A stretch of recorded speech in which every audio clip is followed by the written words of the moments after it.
भला धर्म से पाप कब तक लड़ेगा? या झुकना पड़ेगा या मिटना पड़ेगा। विजय अंततः धर्मवीरों की होगी, पर इतना सहज भी नहीं है ये मोती। संघर्ष तो करना ही होगा। ईश्वर निराकार है, अजन्मा है, अकल्पनीय है। हमारी आत्मा भी निराकार है, परंतु हम अपने शरीर के माध्यम से आत्मा का संचालन करते हैं। शरीर के बिना आत्मा महसूस नहीं होती, प्रकाशित नहीं होती, प्रदर्शित नहीं होती। हम अपने आत्मा के लक्षणों को शरीर की गतिविधियों से प्रदर्शित करते हैं। ईश्वर की कोई आकृति नहीं होती। फिर ये सवाल उठता है कि मूर्तियां क्यों? हम निराकार की साधना के लिए आकृति को सांकेतिक चित्रण में ढालते हैं।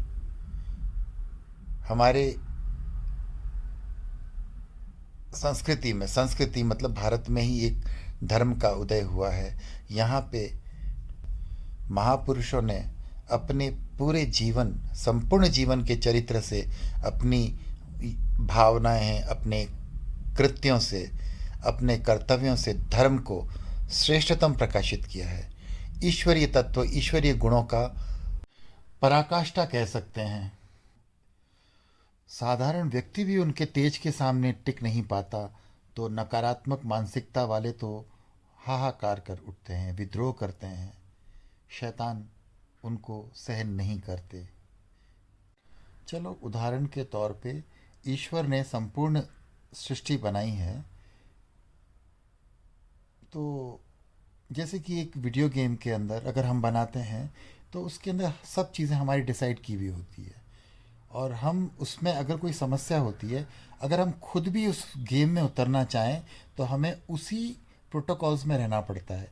मनुष्य अगर बनते हैं, अवतार बनते हैं, तो उसी तरह के भाव और सभी प्रतिक्रियाएं जो हमारी बनाई हुई है, हमने फीड की है, उसी में आते हैं। उसी तरह से अवतार पुरुष भी जब ईश्वर स्वयं अवतार लेते हैं तो उसी प्रोटोकॉल्स में आते हैं, वैसे ही मनुष्य बन के, परंतु उनके भीतर ईश्वरीय गुणों की पराकाष्ठा होती है। कंप्यूटर को हम वायरस लगने से रीस्टार्ट करते हैं, फॉर्मेट करते हैं। उस फॉर्मेशंस की प्रक्रिया के लिए हमारे भीतर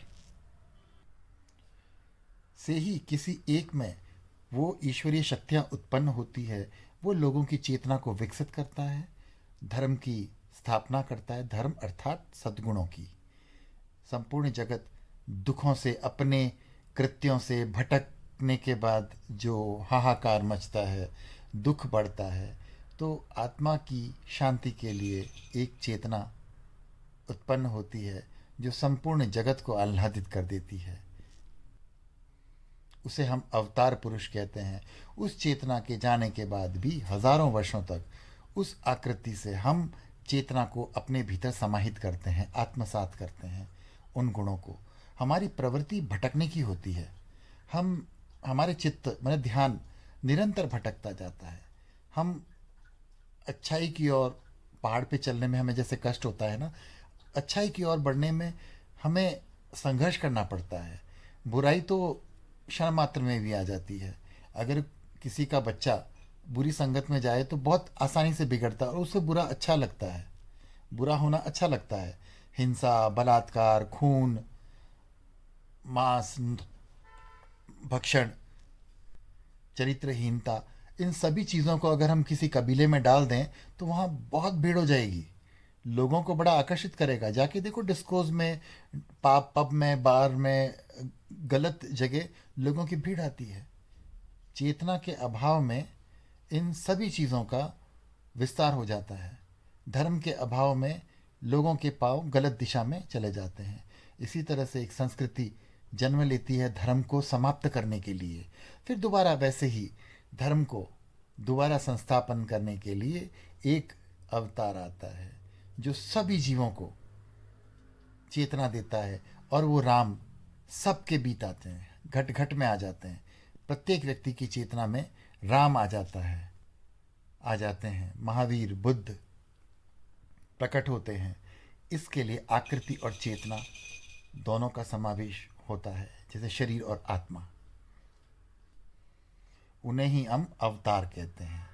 अवतार हमसे अलग नहीं होता, हमें भी उनके मार्ग पे चलना होता है और उन्हीं के साथ विलय करना होता है, इसलिए हम उन्हें अवतार पुरुष कहते हैं।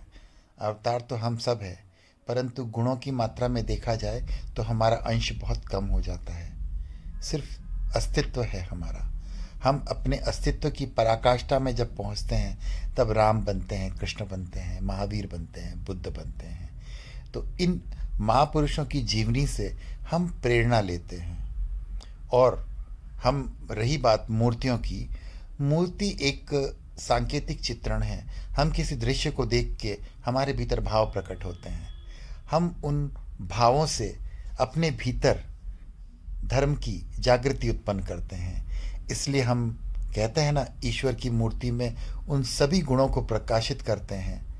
सौम्यता, सत्य, अहिंसा, करुणा, मैत्री, वात्सल्य, परोपकार, क्षमा इत्यादि के गुणों को प्रकट करते हैं।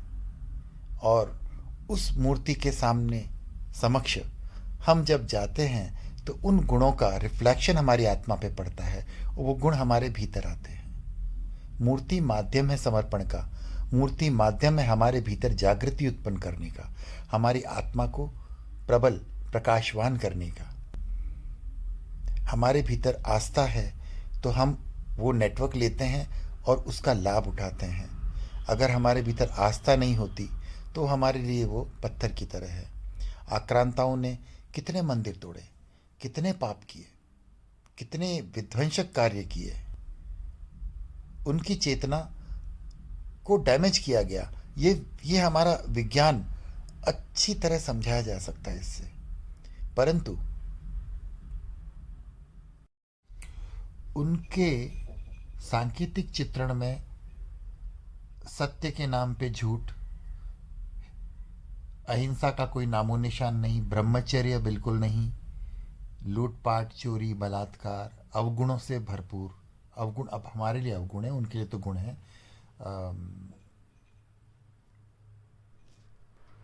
क्रोध की पराकाष्ठा, हिंसा की पराकाष्ठा,